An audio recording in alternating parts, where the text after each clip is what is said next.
Tahun 1719. Satu orang dan satu anjing sedang berburu. Sangat sulit untuk menangkap seekor rusa yang sedang dimakan oleh beruang grizzly liar. Dia sedikit merinding saat melihat beruang grizzly itu. Tiba-tiba angin sepoi-sepoi bertiup. Hewan yang sedang mencari makan itu pun langsung terganggu. Dengan tegang dia memutuskan untuk berburu.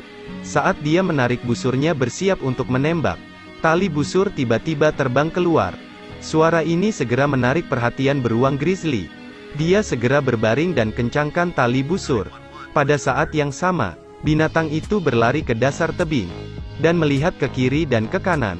Akhirnya dia menemukan satu di atas gunung. Anjing yang sadar akan bahaya, menggonggong dengan liar, saat beruang grizzly mendekat selangkah demi selangkah. Saat darurat, anjing itu tiba-tiba melepaskan tubuhnya terlebih dahulu. Pimpin beruang grizzly menjauh dari nyonyanya. Anjing itu berlari seolah-olah terbang ke tempat yang jauh. Segera, beruang grizzly berlari menuruni gunung sambil berteriak mengejarnya. Setelah memperbaiki busur, dia melompat turun. Ketika busur diarahkan ke kejauhan, dia segera melihat anjing itu berlari ke arahnya. Saat dia menatap anjing itu dengan tangan melingkari, beruang grizzly muncul lagi. Dia hanya harus berbalik dan lari. Tapi kecepatan larinya tidak bisa menandingi beruang grizzly. Dia tidak punya pilihan selain menyelam ke dalam air, masuk ke dalam cabang di kejauhan. Ketika dia memanjat, dia melihat beruang grizzly membuka mulutnya lebar-lebar, dan melolong dengan liar. Anehnya, beruang grizzly itu tiba-tiba berhenti menyerang. Beruang segera berbalik dan membuang muka. Adegan di depan matanya, membuatnya tidak pernah melupakannya selama sisa hidupnya. Beruang grizzly sedang bertarung dalam pertempuran hidup dan mati dengan makhluk transparan. Tak disangka, makhluk tak dikenal ini memiliki kekuatan yang begitu besar.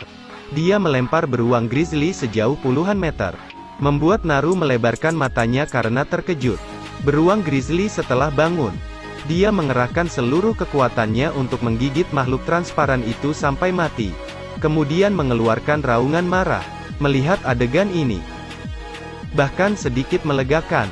Tapi ketika beruang grizzly menoleh, makhluk transparan itu dihidupkan kembali dengan tubuh berlumuran darah. Grizzly diputar ulang. Sekali lagi diberikan pukulan fatal oleh makhluk itu. Beruang runtuh di samping Naru. Beruang grizzly kemudian diangkat ke udara oleh makhluk transparan itu.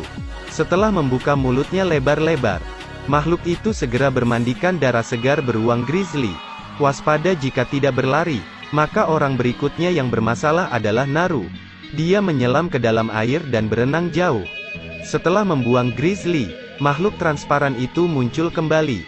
Makhluk itu sekarang diwarnai merah dengan darah grizzly. Naru sangat cepat ditemukan sedang berenang di kejauhan. Naru yang mengikuti arus, dianggap lolos dari kecelakaan. Dia menemukan tempat dengan air dangkal dan pergi ke darat. Tiba-tiba dia bertemu dengan penduduk asli suku. Mereka adalah saudara laki-lakinya yang dikirim untuk membawanya kembali. Beritahu mereka apa yang baru saja dia saksikan. Tapi mereka sama sekali tidak mempercayainya. Sebaliknya, dia pikir Naru gila. Apakah Anda melihat monster dalam dongeng? Makhluk itu berurusan dengan beruang semudah membuat bubur. Mengapa makhluk itu tidak membunuh Naru? Tidak ingin melanjutkan percakapan yang panjang, Naru berbalik dan pergi. Tetapi dia dikendalikan oleh beberapa dari mereka dengan paksa. Meski Naru berniat protes, namun pada akhirnya, dia masih tidak bisa melawan. Dia hanya bisa mengikuti mereka kembali ke suku. Tanpa diduga, makhluk transparan itu berdiri di atas pohon mengawasi mereka. Ketika mereka belum pergi jauh, mereka mendengar suara dari depan. Mereka dengan cepat menahan napas dan menunggu. Saat suara itu semakin dekat dan dekat, ditemukan hanya beberapa hewan kecil. Ternyata mereka mengancam diri sendiri. Pria itu mencibir dengan ketakutan akan darah. Saat dia hendak mengambil hewan kecil tadi, kemudian, 3 bintik merah tiba-tiba muncul di tubuhnya. Pria itu cukup terkejut. Dia belum pernah melihat ini sebelumnya. Sangat cepat titik merah mulai bergerak. Setelah teriakan yang mengerikan, pria itu jatuh.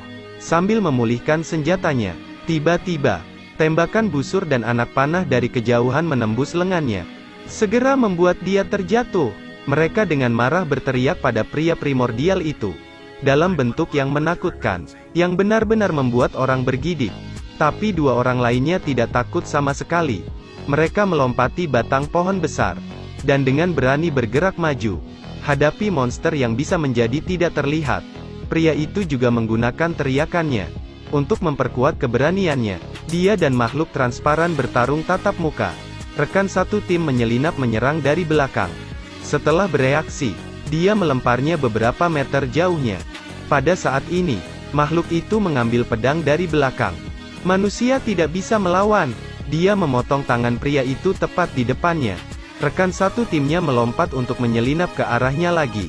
Meski berhasil melukai kaki kanannya, kaki kanannya juga tak sadarkan diri. Dia adalah pemburu kejam yang selalu menepati janjinya. Dia mengambil senjatanya.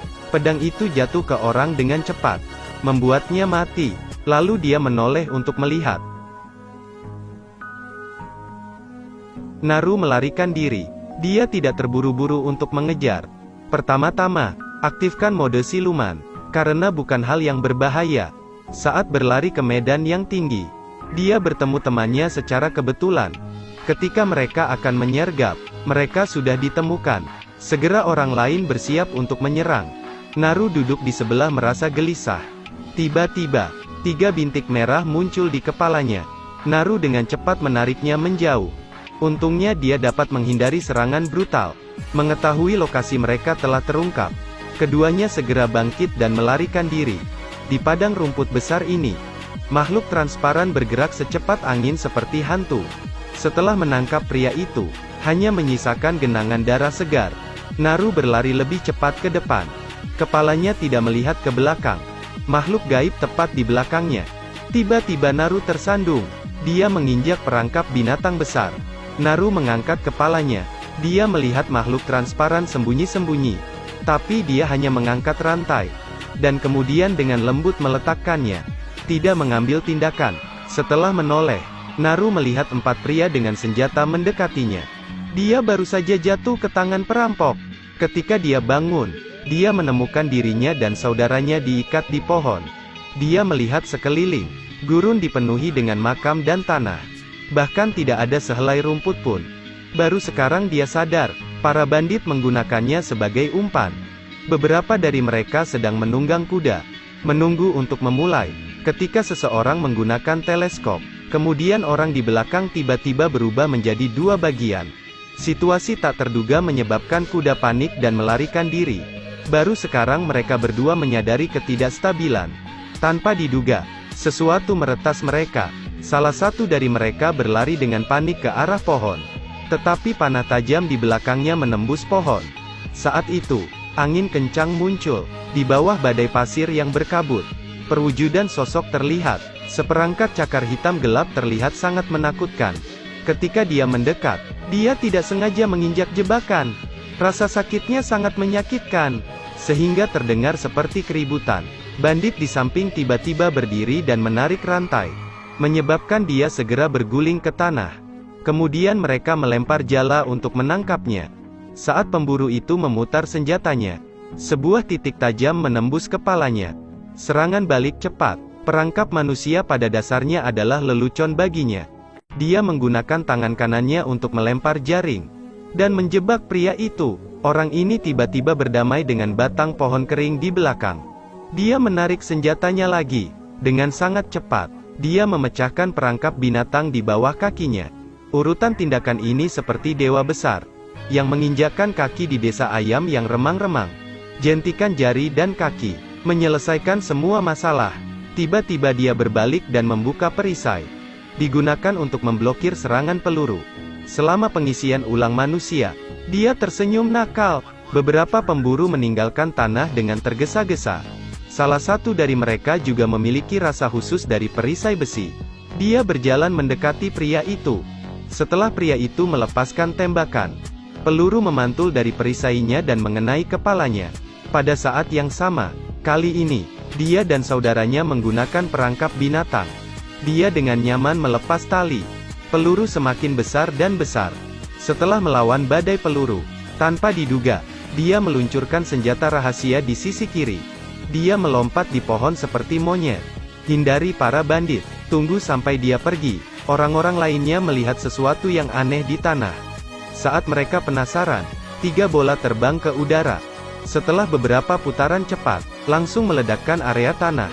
Untung Naru lolos tepat waktu. Dia tiba di markas bandit dengan suasana hati yang marah. Berniat untuk mengambil kembali busur dan kapaknya. Dia tiba-tiba menemukan bahwa anjingnya juga diikat oleh bandit. Ketika orang-orang ini bubar, seorang perampok mengeluarkan belati untuk membunuh anjing itu. Tiba-tiba Naru mengambil senjatanya dan menusuknya. Kemudian melemparkan pisau untuk membunuh seorang pria yang berdiri di kejauhan. Tidak ada bedanya dengan mesin stamping. Dia adalah satu-satunya wanita yang memusnahkan sisa orang-orang, dan berhasil menyelamatkan hewan peliharaannya. Dia mendesaknya untuk segera pergi dari sini. Saat merawat luka di kakinya, seorang pria tiba-tiba muncul. Kaki kanan orang ini hilang. Dia tidak mengancam. Dia ingin Naru membantunya menghentikan pendarahan. Orang ini berjanji untuk memberi Naru senjata. Tapi setelah mengobatinya, lingkungan tiba-tiba berubah menjadi gema. Keduanya menyadari bahwa makhluk transparan telah tiba. Dia berbaring di tanah berpura-pura mati. Makhluk pergi ke sisinya, tidak bisa merasakan kehidupan. Naru bersembunyi di balik pohon. Diam-diam mengamati semuanya. Saat pergi, makhluk gaib tanpa sengaja menginjak pria itu. Dia tidak bisa menahannya lagi. Tiba-tiba, di kejauhan terdengar suara anjing menggonggong. Cepat keluarkan senjatanya.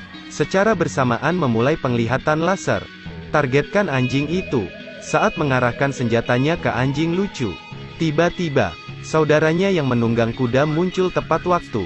Dengan enggan menendang bagian atas helm ke tunggul pohon. Sangat cepat melancarkan serangan. Tapi anjing besar itu selamat. Anak panah melingkar, dan kemudian mengarahkannya ke titik merah. Makhluk itu sedikit marah karena kehilangan helm, membidik saudaranya, dan dengan cepat melempar anak panah kedua. Anak panah itu terbang melewati saudara itu. Tekan titik merah lagi. Kemudian anak panah ketiga. Saudara laki-laki bersandar ke belakang, menghindar dengan sangat mulus. Saat panah kembali, sinar laser mati secara otomatis.